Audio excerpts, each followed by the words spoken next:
Pairing na po. So, niya tinitingnan ano, di ba? Nililinisan namin yung manok. Nilinis na naman mabuti.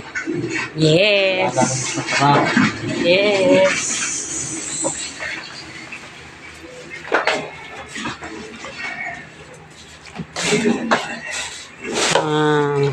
Benting manok to lilinisan namin.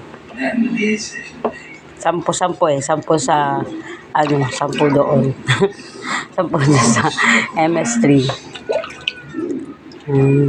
Kaya po ang paglilinis. Tingnan natin. Paano maglinis si Mang Lennon. Fried chicken. Ayun o.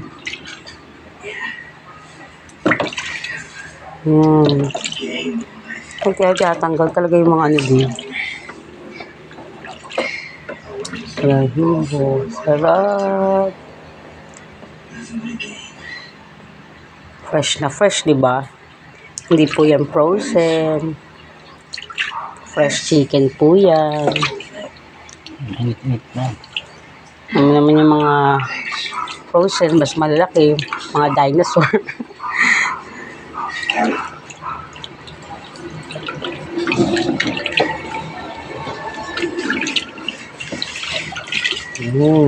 Isa-isa.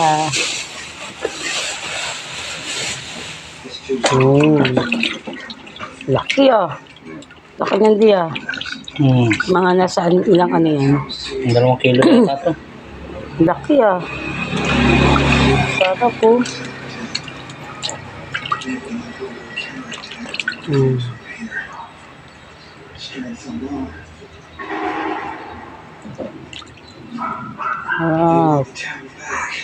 Yun.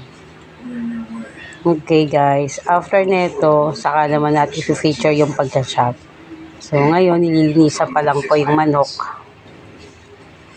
Kaya tanggal yung mga balabalahibo. Okay, back to you.